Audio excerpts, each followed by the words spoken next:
Hello guys, welcome back to education IQ. I hope आप सब अच्छे होंगे। तो मैंने जो नए सेशन स्टार्ट किए हैं जिसमें मैं आपको 8 से 10 मिनट में पूरा द हिंदू न्यूज़पेपर जो भी इसमें इंपॉर्टेंट न्यूज़ होगी आपके एग्ज़ाम के रिलेटेड, आपके नॉलेज के रिलेटेड जो भी इंपॉर्टेंट न्यूज़ होगी उसको मैं आपको उसकी जो समरी है, स्टोरी है, वो मैं आपको बताऊंगा। पूरा न्यूज़पेपर हम लोग 8 से 10 मिनट में कवर करेंगे। तो रेगुलरली इन सेशंस को देखो, आपका नॉलेज बढ़ेगा और जो भी एग्जाम रिलेटेड छोटे छोटे करंट अफेयर होंगे वो भी जो है धीरे धीरे आपके कवर हो जाएंगे। तो बिना टाइम किए हम लोग स्टार्ट करते हैं आज का द हिंदू न्यूज़पेपर। मेरा नाम है अभिलाष। तो क्या लिखा हुआ है? Ethics panel recommends disqualification of Moitra. तो आपको पता है ना, ये जो है ना मोइत्रा, ये जो तृणमूल कांग्रेस है ना वेस्ट बंगाल में, उनकी वहाँ से जो है वेस्ट बंगाल से ये जो है वो एमपी है तृणमूल कांग्रेस की तरफ से। इन्होंने रिसेंटली क्या किया था, एक कमेंट किया था, काली माता जो होती है ना उसके उनके ऊपर जो है कमेंट किया था, जो कि जिसके ऊपर जो है काफ़ी फिर हल्ला हुआ, काफ़ी कंट्रोवर्सी हुई। और उसके बाद जो एक पार्लियामेंट की जो एथिकल कमेटी होती है जो देखती है कि किसी ने अनएथिकल, कोई अनैतिक बिहेव तो नहीं किया है, गलत बिहेवियर तो नहीं किया है, उसको वो चेक करती है। तो उसने रिकमेंड किया है डिस्क्वालिफिकेशन मोइत्रा के लिए। तो लोकसभा की जो कमेटी रहती है उसने रिकमेंड किया कि जो तृणमूल कांग्रेस की एमपी है मित्रा, उनको जो है लोअर हाउस से जो है ना वो उनको निकाल दिया जाए, एक्सक्लूड कर दिया जाए। ठीक है। तो ये जो है, और इसके ऊपर जो अपोजिशन मेंबर्स थे उन्होंने बोला कि ये जो है बीजेपी की चाल है, ये एक मैच फिक्सिंग की तरह है। तो ये सारी चीज़ें जो है वो बोली गई। लेकिन जो महुआ मित्रा थी उन्होंने खुद बोला कि अगर उन्हें लोकसभा से निकाल भी दिया जाता है तो वो नेक्स्ट साल में, नेक्स्ट जब लोकसभा सेशन होगा, तो मतलब जब नेक्स्ट लोकसभा आएगी तो उसमें वो दोबारा से आएंगी। तो उन्होंने इस तरह का जो है वो बयान दिया। तो ये न्यूज़ थी। उसके बाद नेक्स्ट न्यूज़ क्या है, कल हमने जो बात की थी, Bihar house passes bill raising ceiling on caste quota to 65%। Recently मैंने आपको पहले ही बताया, बिहार में जो है वो कास्ट सर्वे हुआ था कि कौन कौन सी जो कास्टिस हैं वो वंचित है, जिनको प्रॉपर जो है नौकरियां नहीं मिली हैं, जहाँ फिर वो पिछड़े वर्ग में आती हैं, उनके ऊपर जो है कास्ट सर्वे हुआ। और उसके बाद जो बिहार की असेंबली है उन्होंने जो कास्ट कोटा है उसको 65% तक जो है वो बढ़ा दिया है। और ये जो बिल है ना वो वहाँ पे बिहार जो हाउस है वहाँ पे पास हो गया है। तो इसमें यही इंपॉर्टेंट न्यूज़ थी। उसके बाद क्या है, नेक्स्ट न्यूज़ जो भी इंपॉर्टेंट होगी हम कवर करेंगे। ये एक मैं छोटा सा आपको बता देता हूँ। दिल्ली के जो मिनिस्टर्स हैं ना उन्होंने रोड पे आने की बात की है कि जो पोल्यूशन प्लान है हमारा उसको इम्प्लीमेंट करने के लिए हम लोग जो है रोड पे उतरेंगे और खुद जाके देखेंगे कि किस तरह से जो है वो काम चल रहा है। ये जो इन्वायरमेंट मिनिस्टर है ना गोपाल राय, उन्होंने बोला है कि जो भी अथॉरिटीज़ है ना वो अच्छे से काम नहीं कर रही हैं, इसीलिए हमें जो है खुद जो है वो रोड पे आना पड़ेगा। तो इसमें यही है, उसके बाद कुछ भी इम्पोर्टेंट नहीं है। नेक्स्ट न्यूज़ के ऊपर हम लोग चलेंगे जो भी इंपॉर्टेंट होगी। ये तो पॉलिटिकल न्यूज़ हो गई, पॉलिटिकल न्यूज़ हम लोग कम कवर करेंगे। हाँ, ये बहुत ज़्यादा इंपॉर्टेंट है ऑनलाइन गैम्बलिंग के ऊपर, जो जुआ खेला जाता है ना ऑनलाइन, उसके ऊपर क्या है, online gambling ban won't apply to poker rummy. तो जो मद्रास हाई कोर्ट है ना, तमिलनाडु आपको पता है, तो वहाँ पे जो मद्रास हाई कोर्ट है ना उसने बोला है कि जो ये जो ऑनलाइन बैन लगाया हुआ है ना तमिलनाडु गवर्नमेंट में, ये जो पोकर और जो रम्मी मतलब जो ताश वगैरह की जो गेम रहती है ना पत्तों की, उनके ऊपर आप लोग बैन नहीं लगा सकते। ऐसा क्यों कहा कोर्ट ने? उस वहाँ के जो चीफ जस्टिस हैं उन्होंने बोला कि ये जो गेम है ना ये स्किल के ऊपर डिपेंड करती है, मतलब आपका स्किल कैसा है, आप की कितनी काबिलियत है गेम को खेलने की, ना कि ये कोई तुक्का लगाने वाली बात है जैसे लूडो हो गया जिसमें आपका कोई हाथ नहीं है। कोर्ट ने बोला कि इसमें आपको स्किल चाहिए, आपका टैलेंट होना चाहिए, इसीलिए हम लोग इस पे बैन नहीं लगाएंगे, क्योंकि ये किसी तरह का जुआ नहीं है, गैम्बलिंग नहीं है। तो इस तरह की उन्होंने बात की। और जो गवर्नमेंट थी वो इस चीज़ को प्रूव नहीं कर पाई कि ये जो है इसमें जो है जो सॉफ्टवेयर रहता है वो मतलब उसको पता होता है कौन सा पत्ता आने वाला है। इसकी वजह से हाई कोर्ट ने जो है इस निर्णय को सुनाया कि उसको आप लोग बैन नहीं कर सकते, क्योंकि ये आदमी के स्किल के ऊपर डिपेंड करती है। तो ये इंपॉर्टेंट न्यूज़ है। हालांकि इसके ऊपर मैं अपना व्यू नहीं दूंगा, लेकिन मेरे हिसाब से ये सारी चीज़ें जो है वो बैन होनी चाहिए। नेक्स्ट इंपॉर्टेंट न्यूज़ के ऊपर हम लोग चलेंगे जो भी होगी। नेक्स्ट, ये जो हैदराबाद की पॉलिटिकल न्यूज़ आ गई, उसके बाद कुछ, हाँ, ये जो पुलिस है जो तमिलनाडु में, वो क्या करेगी, जो मॉइस्ट जिनको पकड़ा गया था, मॉइस्ट मतलब जो नक्सली जो पकड़े गए थे कुछ, उनको जो है उनको क्विज करेगी, उनसे पूछताछ करेगी। ठीक है। जो एंटी नक्सल स्क्वाड है ना, दोनों नेबरिंग स्टेट से वो एक दूसरे के टच में आएगा और उसके बाद जो है उनसे जो है वो पूछताछ होगी। ये क्या मामला है मैं आपको बताता हूँ।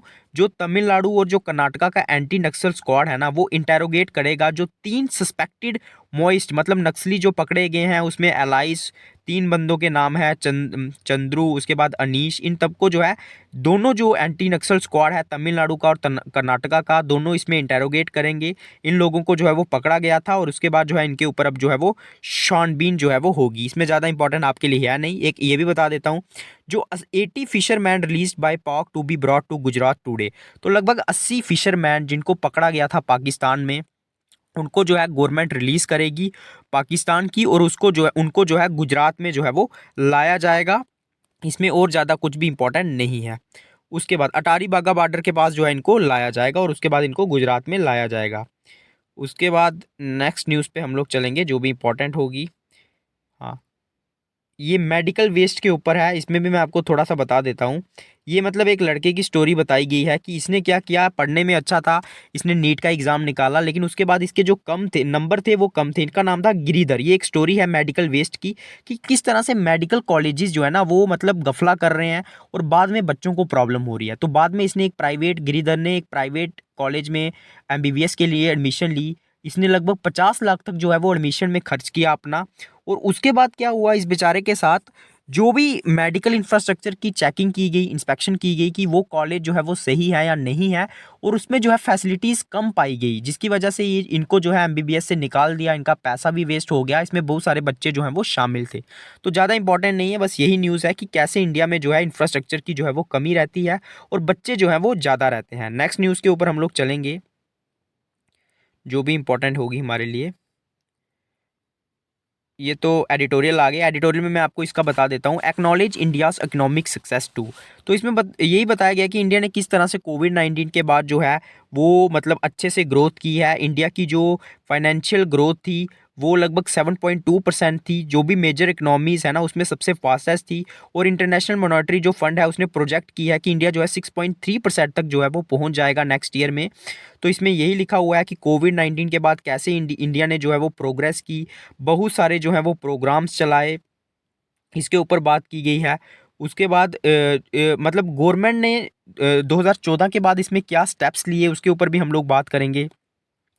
गवर्नमेंट ने जो है लिबरलाइजेशन ऑफ इकोनॉमी की पॉलिसीज जो है अपनाई, जिससे फ़ायदा हुआ। उसके बाद इंसॉल्वेंसी एंड बैंक्रप्सी कोड 2015 में लाया, जिससे जो गवर्नमेंट के नॉन परफॉर्मिंग एसेट्स थे ना, मतलब जो गवर्नमेंट लोन देती थी, बैंक्स जो लोन देते थे उनको पैसा वापस नहीं आता था, तो ये इंसॉल्वेंसी और बैंक्रप्सी कोड उसमें हेल्प करते हैं, वो भी कम हुए। उसके बाद प्राइवेट जो कॉरपोरेट इन्वेस्टमेंट है उसमें भी बढ़ावा हुआ। डिमोनेटाइजेशन का भी जो है वो फ़ायदा हुआ ब्लैक मनी को रिड्यूस करने में। उसके बाद जो जीएसटी है उससे भी हाई रेवेन्यू आया।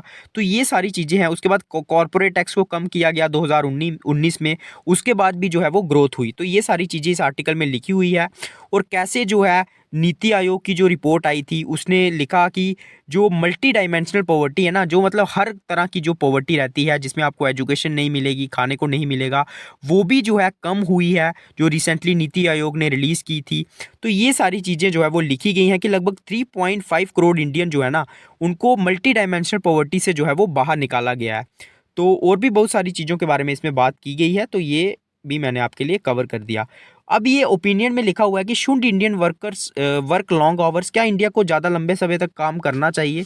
इसके ऊपर डिबेट लिखी गई है। इसमें कुछ फ़ायदे भी लिखे गए हैं, कुछ नुकसान भी लिखे गए हैं कि अगर इंडिया में ऑलरेडी पॉपुलेशन बहुत ज़्यादा है तो अगर आप ज़्यादा काम करवाओगे तो उससे मेंटली हरासमेंट होगी, उससे आपकी प्रोडक्टिविटी कम होगी। लेकिन कुछ कंट्रीज़ की एग्जांपल दी गई है जिसमें ज़्यादा आवर्स तक काम करवाया गया और उसका भी जो है वो फ़ायदा हुआ। क्योंकि जो इन्फोसिस के जो नारायण मूर्ति है ना, उन्होंने इस चीज़ को बोला था कि इंडिया में अभी जो है यंग पॉपुलेशन सबसे ज़्यादा है, तो इंडिया को जो है लगातार काम करना चाहिए चाइना की तरह। तो इसी के ऊपर जो है वो बात की गई है। नेक्स्ट न्यूज़ के ऊपर हम लोग चलेंगे जो भी इंपॉर्टेंट होगी आपके लिए। हाँ, ये इंपॉर्टेंट है, अगरतला अखौरा रेल रिंग। अभी अखौरा और ये जो अखौरा है ना ये बांग्लादेश में है और अगरतला आपको पता है त्रिपुरा में। तो ये जो रेल लिंक है ना अभी जो बनाया जा रहा है, मतलब जो इसका जो है इनॉग्रेशन किया है वर्चुअली इनैगोरेट किया। इसके जो शेख हसीना जो बांग्लादेश की प्रेसिडेंट हैं और प्राइम मिनिस्टर नरेंद्र मोदी ने इसको इनैगोरेट किया। ये बांग्लादेश के साथ जोड़ेगा त्रिपुरा को, और इससे क्या होगा, कनेक्टिविटी बढ़ेगी बांग्लादेश की। और जो नॉर्थ ईस्ट में जो नॉर्थ ईस्ट जो रीजन है ना, इससे क्या होगा, नॉर्थ ईस्ट जो है वो जो कनेक्ट होगा बांग्लादेश के साथ। और भी बहुत सारी चीज़ें इसमें लिखी हुई हैं। जो 12.24 किलोमीटर जो है वो लंबा रहेगा, ठीक है। उसके बाद इसमें और क्या क्या फ़ायदे होंगे, इसमें जो डिस्टेंस था ना हमारा कोलकाता का, मतलब अगरतला और कोलकाता, मतलब त्रिपुरा और कोलकाता में जो पहले 31 घंटे लगते थे, अभी 10 घंटे लगेंगे। और इससे ट्रेड बढ़ेगा, कनेक्टिविटी बढ़ेगी। ये सारी चीज़ें जो है वो लिखी हुई हैं। Why has the government issued a directive on deep fakes. अब ये डीप फेक्स क्या होते हैं ना, आपको पता है अभी रिसेंटली जो एक्ट्रेस थी ना, क्या नाम था उनका, रश्मि, सॉरी, कटरीना कैफ और रश्मिका मंदना, इनकी जो है ना, मतलब इनके ऊपर मतलब इनकी जो तस्वीरें थी, आपने भी देखा होगा, किसी और की तस्वीर मतलब जो वीडियो था उनके ऊपर इनकी तस्वीरें लगा के जो है इनको दिखाया गया।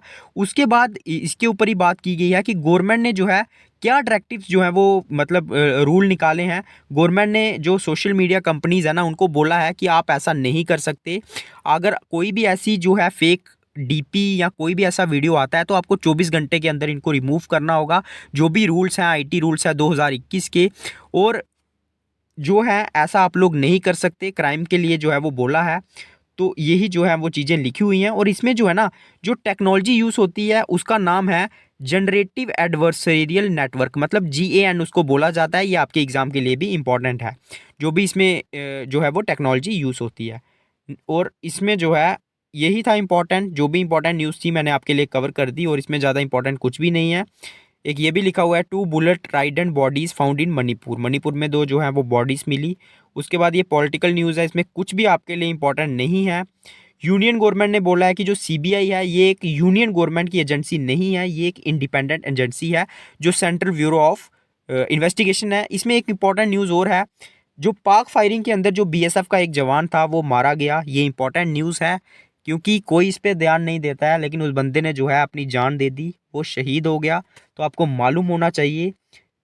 तो यही मैंने आपको बताना था। उसके बाद वैसे किसी को फ़र्क तो पड़ने वाला है नहीं, लेकिन बताना जो है ज़रूरी है, क्योंकि बच्चा जो है शहीद हो गया है, ठीक है।